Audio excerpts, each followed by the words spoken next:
Laut ini pemersatu bangsa. Tidak boleh laut itu dipagar seperti itu.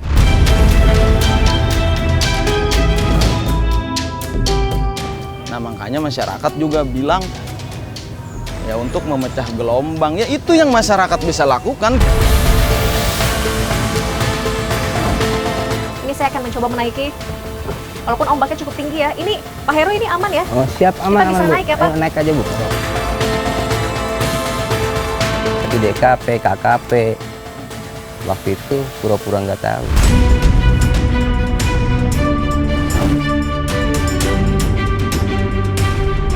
Ada campur tangan juga dari pemerintah. Ya tentu, bukan lagi campur tangan, ini jelas-jelas dokumennya seperti ini.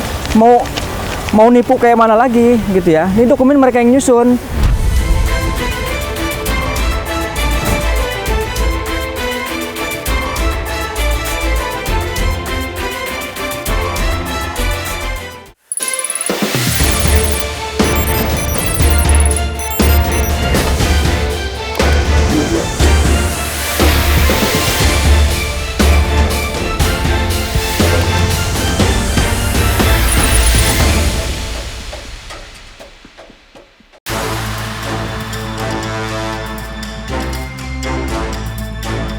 Pagar laut yang membentang di 6 kecamatan dan 16 desa di sepanjang perairan Tanggerang, Banten menjadi sorotan publik.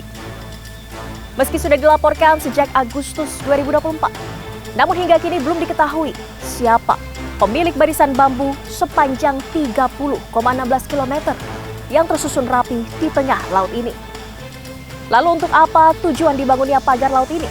Dan apa dampaknya bagi para nelayan sekitar? Bersama saya, Nadia Valeri, inilah iNews Facts.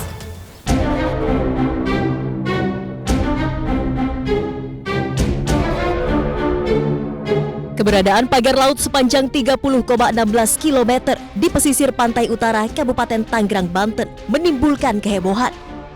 Struktur pagar yang terbuat dari bambu setinggi 6 meter ini membentang di 16 desa dan melewati 6 kecamatan. Tak hanya membuat resah warga pesisir, pagar ini juga merugikan nelayan karena mempersulit akses ke laut, meningkatkan biaya operasional, dan mengurangi hasil tangkapan. 99% lah mengganggu. Iya. Adapun untuk bahan bakar juga ngaruh Pak? Ya jelas ngaruh. Biasanya 10 liter jadi 20 liter. Karena perjalanannya kan belok-belok. Iya. Cari pintu ya. Cari pintu yang nyaman kan pasti itu ya perjalanan. Mencari ikan juga lebih agak sulit ya Pak? Agak sulit. Saya aja kemarin pasang bubu itu nyangkut di pagar. Akhirnya hilang 100 bubu ya. Khusus bubu. Nah, kali 25.000 berapa? 25 juta berarti rugi saya. Gara-gara itu kan. Ya dampaknya itu dan dampak kecil. Kamis 9 Januari 2025, Kementerian Kelautan dan Perikanan akhirnya menyegel pagar misterius di Laut Tanggerang. Direktur Jenderal Pengawasan Sumber Daya Kelautan dan Perikanan KKP, Pung Nugroho menyatakan penyegelan dilakukan setelah pihaknya memastikan pagar tersebut dibangun tanpa izin. Bila dalam 20 hari masih belum ada yang mengurus perizinan, pagar bambu ini akan dibongkar. Kita melakukan penyegelan pemagaran laut yang sudah viral ini, dan ternyata memang kami wawancara dengan beberapa nelayan mengganggu. Pagar tersebut kami cek di KKP tidak ada TKKPR-nya, jadi perizinannya tidak ada.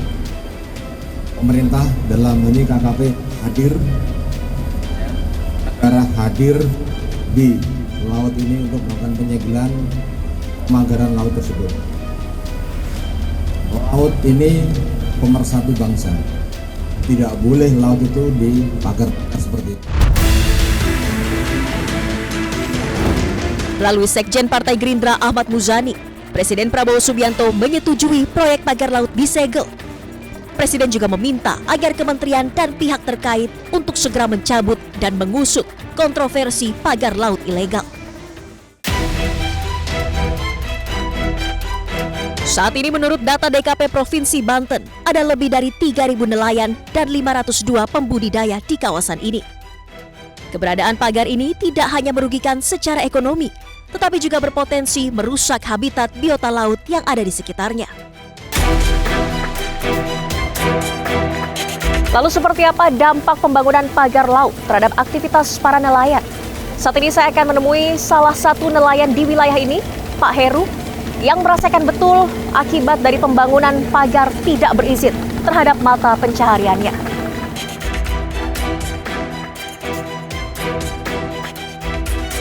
Sudah berapa lama tahu ada pembangunan pagar laut 30,16 km ini? Ya kurang lebih 6 bulan lah. 6 bulanan. Sudah 6 bulan? 6 bulan. Dari Agustus 2024 betul ya Pak? Ya kurang lebih seperti itu. Pada saat itu awal mula tahunya seperti apa Pak nelayan di sini? Ya awalnya sih ada kiriman material bambu itu. Material malam, bambu? Ya yang ngompoy itu 5 mobil malam. Malam hari itu Malam datangnya? harinya ya. Terus ditanyain, paginya itu saya tanyain, buat apa ini Pak? Bambu itu banyak banget gitu. Oh ya ini buat mager laut, ini buat ngedam atau apa gitu. Dari proyek mana? Dari Gunung Cidayu. Ada salah satu nama perusahaan, menyebut nama perusahaan. Iya, karyawannya itu menyebut nama perusahaan. Kalau nggak salah itu sekitar 10 orang. 10 orang datang, itu baru mengirimkan pagar material bambunya. Iya, baru sortil tuh. Semalamnya kirim, paginya kan ada karyawan. Jadi nyortilin bambu. Berarti banyak gitu ya Pak? Banyak, ribuan, puluhan ribu kayaknya. Puluhan ribu? Hampir tiap malam datang. Malam-malam jam 12, jam 1 datangnya. Setiap kiriman puluhan ribu material bambu itu Pak? Iya kan udah ketahuan satu mobil itu kurang lebih 500 sampai 600 batang lah. Kalau misalkan 5 mobil udah ketahuan berapa itu. 3.000, 4.000 mah dapat lah pasti. Dia masuk. Itu baru pada saat pengiriman. Pada saat pemasangannya Pak, warga di sini melihat? Ya banyak orang sini ada warga kok. Ada kampung Pulau Cangkir, ada kampungnya, ada RT-nya, ada tokoh masyarakatnya, ada pedagangnya, ada petani tambaknya, ada pengunjung Pangeran Jaga Lautan, bukan orang Tangerang aja yang datang ke sini. Berarti yang masang itu warga? Ya warga nelayan, cuman tidak terlibat warga Pulau Cangkir. Yang masang itu orang-orang, kalau nggak salah orang Mauk ya, Tanjung Kait. Yang memasang warga di luar wilayah Pulau Cangkir ini, kampung Iya, Pulau betul, Cangkir ini Pak? Betul. Pemasangannya berapa lama? Pemasangannya kurang lebih sekitar 3 bulanan lah. 3 bulan? 3 bulanan. Pada saat itu ada upaya Pak dari warga menanyakan atau mencoba menghentikan begitu para nelayan di sini? Oh bukan warga aja sih, HNSI juga menyetop waktu itu.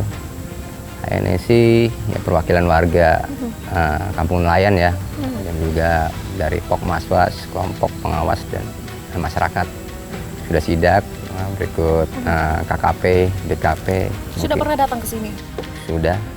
Tapi tidak berhasil? Waktu itu sempat tutup kurang lebih 1 minggu. Nah setelahnya jalan lagi. Tutup tapi tidak dicabut? Tidak dicabut. Jalan lagi, ya saya pikir legalitasnya sudah ada, mungkin perizinannya, saya pikir begitu. Ya ternyata kemarin-kemarin itu ada penyegelan itu berarti belum ada gitu. Kirain sudah ada izin, ternyata kan belum ada izin. Berarti DKP, KKP waktu itu pura-pura nggak tahu. Padahal dia yang nyetop waktu itu awalnya. Kita bisa lihat langsung pagar lautnya? Boleh, silakan, nggak apa-apa.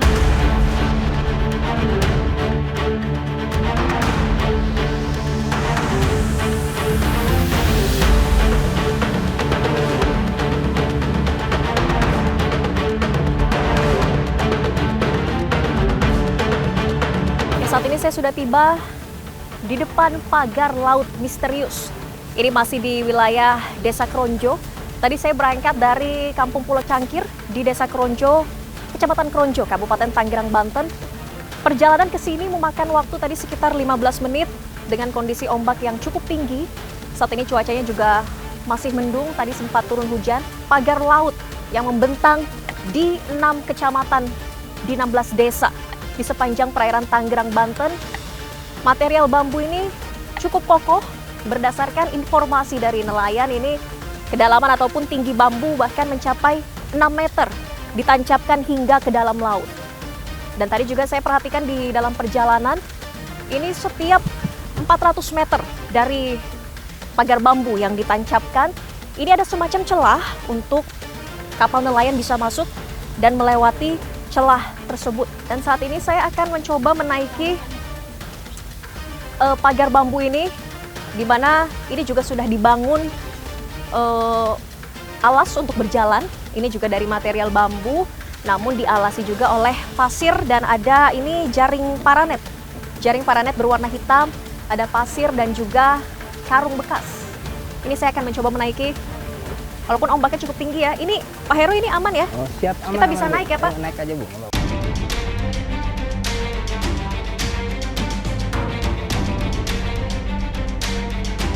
Saya sudah berhasil naik ke atas pagar laut ini.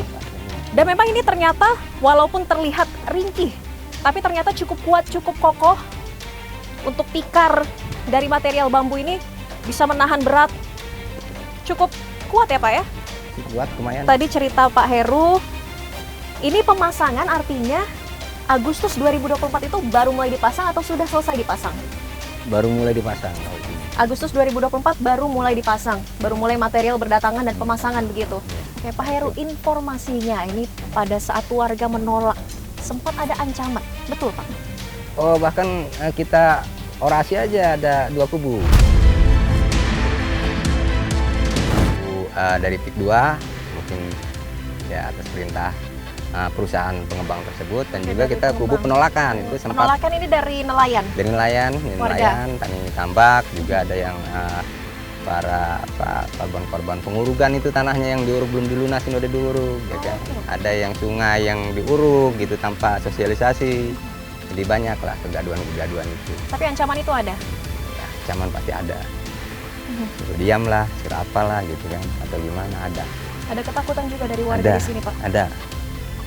Ya mau ngelindung ke siapa gitu kan, sementara Pemdes, Kades, Camat, sampai Bupati ya kan, atau sampai Dewan kan diam.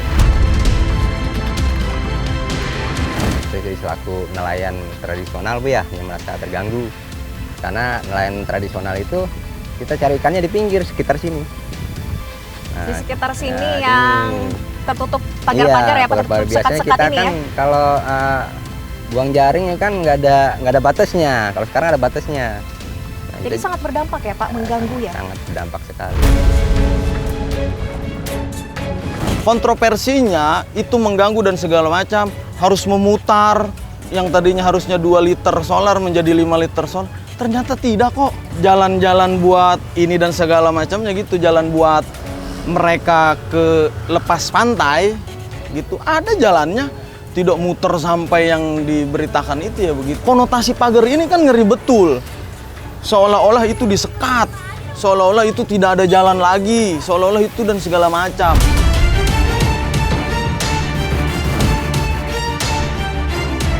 Pembangunan pagar laut sudah terjadi sejak Agustus 2024.